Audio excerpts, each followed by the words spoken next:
Welcome, focused learners! Today, we are diving into a comprehensive, deeply layered study of the end times. We're taking a truly objective, incredibly fascinating look at one of the most complex mysteries in biblical prophecy. Honestly, what exactly is the sequence of events that brings all of human history to its climax? We are going to explore a multi-session analysis today, breaking down some seriously complex eschatological concepts into a clear, cohesive, step-by-step progression. Now, this study is derived directly from the teachings of Koinonia House. A link to their source channel is right below in the description box, and I'm humbly adding that prayers for the Watchmen channels are very much appreciated, and hey, give a hype and like, please. We are going to unpack how this source material maps out everything from ancient geopolitical empires all the way to future global conflicts, all by strictly utilizing the biblical text as the ultimate guide. So let's dig right in and map out this epic chronological journey together. Here is our roadmap for today. We are condensing hours upon hours of detailed scriptural analysis into a single, cohesive timeline. We will kick things off with the prophetic timeline, then move into the highly debated harpazo concept.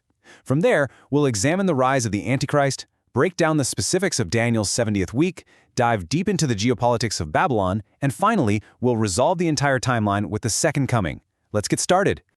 Section 1. The prophetic timeline. To understand the future, this source material insists we actually have to wind back the historical clock.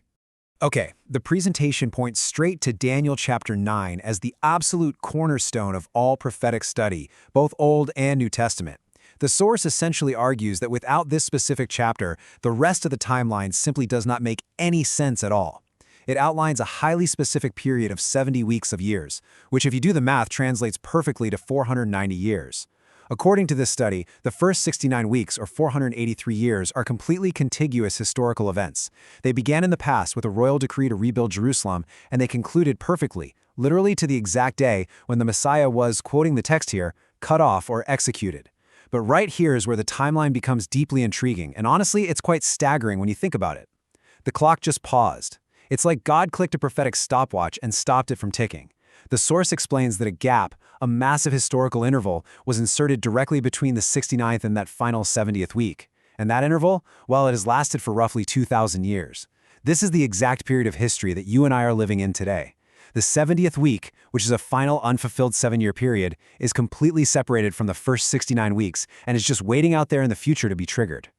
Now, during this remarkably long historical arc, the study maps out the sequence of world empires, drawing incredibly heavily from the famous metallic statue in King Nebuchadnezzar's dream, found in Daniel chapter 2. The king dreamt of this massive, towering idol. It had a head of solid gold, a chest and arms of silver, its belly and thighs were bronze, its legs were solid iron, and its feet were made of this really fragile mixture of iron and clay. The source explains how this image perfectly, and I mean perfectly, predicted the exact progression of world power.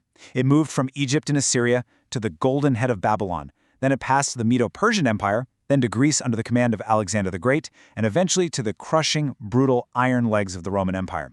The study is very careful to note that Rome actually has two distinct phases, ending in a fragmented 10-toe confederacy out in the future, which is represented by that unstable iron and clay mixture. But the presenter makes a vital point here, one that's honestly often overlooked in traditional historical studies. This entire sequence does not end with human governance. In the dream, a stone that is carved not by human hands comes flying out of nowhere, strikes the fragile feet of the statue, shatters the entire history of human empires into dust, and then grows into a massive mountain that fills the whole earth. This, of course, represents God's everlasting kingdom, which is destined to be the final, permanent empire on earth. Moving right along to Section 2, the harpazo concept. This is absolutely the catalyst event of the entire study. So, if that prophetic clock we just discussed has been completely frozen in time for over 2,000 years, what sudden seismic event restarts it? We have to define a highly debated theological concept that the study argues is the exact trigger for resetting that timeline. The original Greek word used in the New Testament is harpazo, which literally translates to being forcibly caught up, snatched away, or taken out by sheer force. Now listen, if you find this idea of millions of people suddenly vanishing from the planet to be completely preposterous, the source readily acknowledges that you are not alone. It totally sounds like science fiction to our modern sensibilities, doesn't it? However, the study firmly maintains that this is a strictly biblically rooted doctrine of imminent removal. It's actually really helpful to trace the linguistic journey here. Back when the Greek scriptures were translated into Latin by Gero and the Vulgate, the word harpazo became rapturo. When that Latin term was eventually anglicized, it became the word rapture. So while critics out there will very often point out, hey, the word rapture isn't anywhere in English Bibles, the source notes that the underlying Greek concept of a violent, sudden snatching away is explicitly written right there in the text. The presentation positions this stunning, absolute removal as the imminent event that clears the global stage for the final chaotic years on Earth. A major critique of this concept is the assumption that the rapture is purely a late New Testament invention. People say it was concocted relatively recently in church history, maybe in the 1800s. While the study tackles this criticism completely head-on by utilizing Old Testament scriptures to build a really compelling case that this sudden removal actually has incredibly ancient roots, the presenter points to verses just like Isaiah 26:20. That text speaks of a people being called to literally hide themselves in chambers for a little moment while global indignation and wrath absolutely pass over the earth. The source suggests this establishes a very consistent historical pattern of God employing a protective removal prior to pouring out judgment. And the study draws some really deep parallels to ancient historical figures to back this up. Think of Enoch from the book of Genesis, who was mysteriously taken alive before the global flood of Noah's day. Or think about Lot, who was literally dragged by the hand, forcibly removed from Sodom by angels right before the fire rained down. The core argument presented here is that removal before judgment is absolutely not a new idea. It is a foundational, repeating biblical pattern. That brings us to Section 3, Rise of the Antichrist. The stage is set, and the world is about to change forever. With a sudden, massive global vacuum created by that catalyst event we just talked about, the world is instantly plunged into an unprecedented crisis. So the narrative moves forward to history's ultimate antagonist who rises up to seize this chaotic moment. But before even trying to identify this individual, the presenter shares a deeply fascinating philosophical observation. The quote is, "Metaphors reign where mysteries reside." So what in the world does that mean? Well, the speaker argues that human beings just instinctively use clumsy, generalized labels to mask deep mysteries that we do not fully understand. And the term Antichrist itself is actually one of these clumsy labels. The study points out an incredible linguistic fact. The word Antichrist is only ever used in the very short epistles of John. Believe it or not, it is never once used in the book of Revelation to describe this coming global dictator. Furthermore, the Greek prefix anti doesn't just mean against. We usually think of it that way, but it also translates to in place of. So this figure isn't just angrily opposing Christ, he is actively presenting himself as a pseudo-Christ. He's a false savior offering humanity a brilliant counterfeit rescue plan during a time of ultimate, terrifying global panic. So instead of relying on one broad, clumsy label, the biblical text actually uses dozens of highly specific, descriptive titles for this guy. The source meticulously maps out 33 Old Testament titles and 13 New Testament titles for this one individual. He is called the Assyrian, he is called the seed of the serpent, which directly traces his dark origins all the way back to the garden in Genesis. He is referred to as the idol shepherd in the book of Zechariah, which interestingly enough is the only place providing an actual physical description of him, noting a brutally impaired arm and a totally darkened right eye resulting from some sort of deadly wound. The source also draws ancient, fascinating connections to Nimrod, the original architect of the Tower of Babel and the founder of the world's very first unified rebellion against God, suggesting this new leader is essentially Nimrod II. And perhaps most colorfully, the presenter dubs him Mr. Big Mouth. Across multiple scriptures in Daniel, Revelation, and the Psalms, his primary, defining characteristic, even before he takes full military control, is his astonishing charisma. It's his arrogant boasting and his ability to speak great things to sway the desperate masses. A major, absolutely crucial clarification the study makes regarding Revelation chapter 13 is that there isn't just one single antagonist running the show. There is a terrifying duo at work here. The study identifies a dynamic that forms what is essentially a counterfeit satanic trinity. The first beast arises from the sea, which prophetically represents the turbulent, chaotic masses of humanity. This entity acts as the ultimate political, economic, and military global dictator. But, and this is key, he does not act alone. There is a second beast, rising from the earth, described as having horns like a lamb but speaking like a dragon. This guy is the false prophet. His primary role is to serve as a ruthless spiritual enforcer. The text indicates he performs actual, literal, mind-bending miracles in front of all humanity, including calling fire down from the sky for the sole purpose of compelling a panicked, awestruck world to worship that first political leader. This sinister combination of absolute political tyranny fully backed by undeniable supernatural wonders creates an inescapable trap for the entire global population. And that trap brings us directly to the infamous number 666. The study unpacks this incredibly complex identity marker by intentionally neutralizing much of the modern technological panic that has surrounded it for decades. Look, we've all heard the wild theories, right? Theories about administrative barcodes, or credit cards, or RFID microchips being injected under people's skin. While the source certainly does not deny that advanced technology will absolutely be used to track and enforce global commerce, it firmly reports that this specific number represents the leader's actual identity. It is his literal name calculated in ancient gematria, and it represents his core character. It is fundamentally an identity issue, not a tech issue. It is a mark of conscious deliberate allegiance and worship to a person. It's not simply an arbitrary administrative tool you might somehow receive by accident at the grocery store. The allegiance itself is the trap. The number is tied intricately to the identity of the beast himself, demanding that humanity make a definitive, terrifying spiritual choice about exactly who they serve. Moving into Section 4, Daniel's 70th week. We now shift our focus entirely back to that paused prophetic clock we talked about earlier. This is the exact, currently unfulfilled 7-year period that plunges the globe into ultimate, unprecedented conflict. The crucial point here, and you really don't want to miss this, is that this final 7-year week is strictly defined by geopolitics and treaties, not by the Rapture event itself. The study emphasizes that the clock on this final 7 years starts ticking on one very specific day. It's the moment when the coming world leader enforces a covenant or a treaty with the many, which explicitly includes the nation of Israel. Psychologically, you can imagine the world will likely celebrate this as the ultimate diplomatic triumph of human history. They will genuinely believe they have finally achieved lasting peace in the Middle East. However, this is a profound, deadly deception. Because precisely at the midpoint, exactly 3.5 years into the treaty, this false peace is catastrophically betrayed. The leader violently and abruptly violates his own agreement. This specific, shocking betrayal flips the world from a state of false security into absolute horror, triggering the final, bloodiest half of the week, a devastating period which Jesus explicitly labeled the Great Tribulation. So what exactly is this midpoint trigger event? It has a very specific name in prophetic study, the Abomination of Desolation. The study reports how Jesus himself pointed back to historical events to explain this future reality to his followers.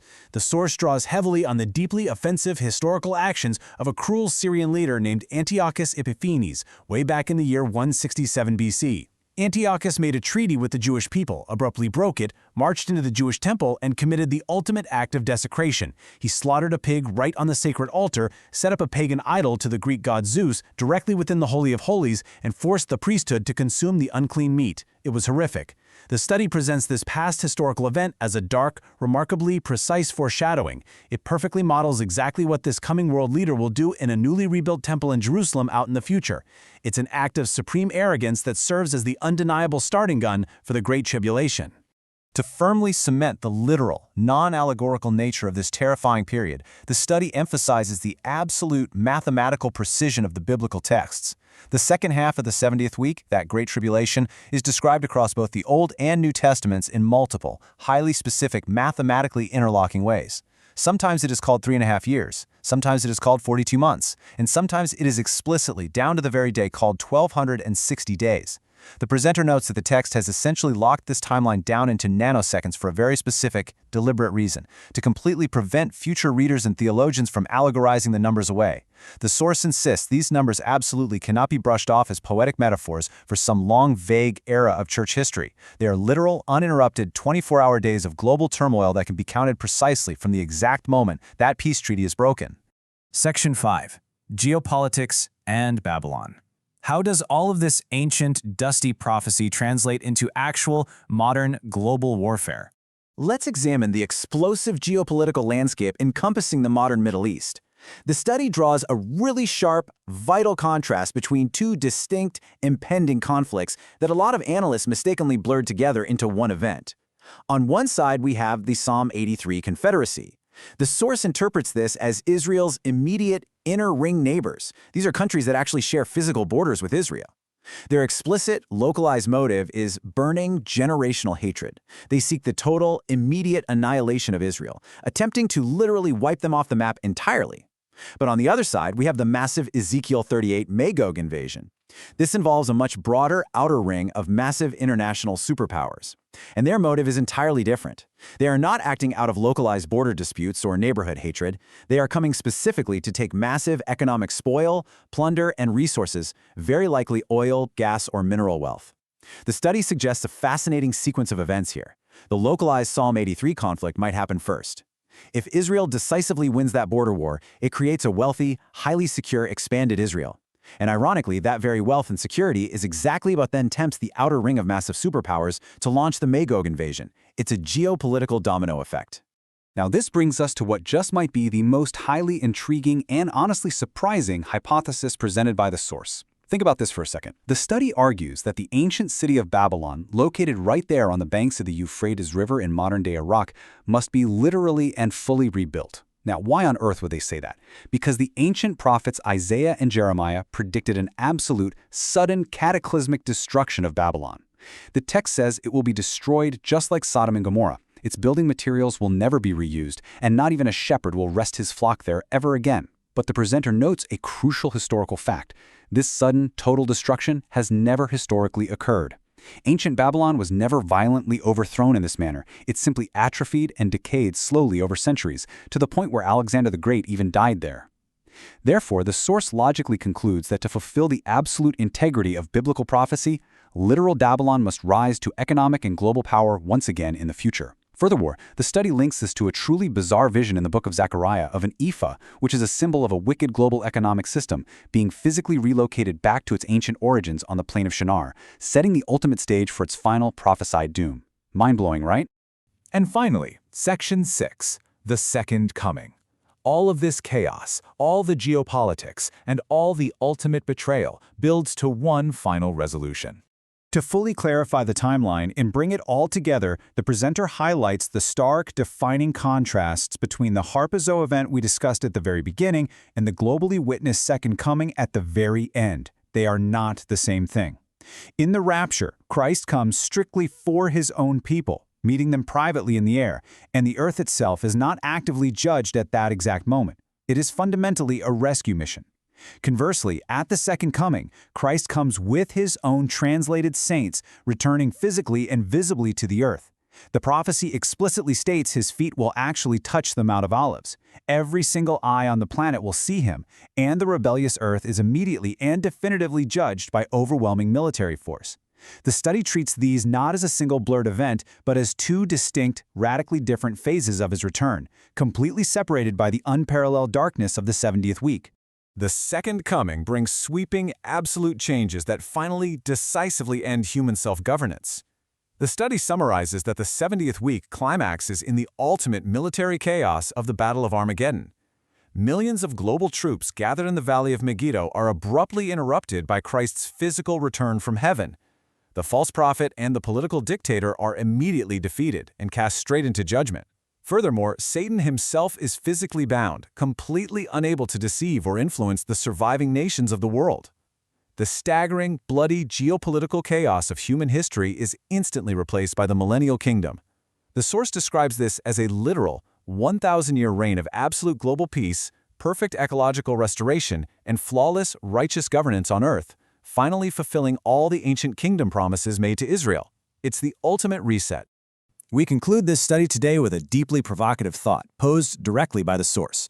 Look around at our global geopolitical landscape today. Just watch the news.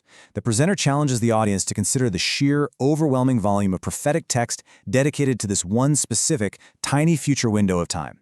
Are we truly moving into a period about which the Bible says more than any other time in human history? Think about that, even more than the time Jesus walked the shores of Galilee. The study strongly suggests that we are indeed on that very threshold.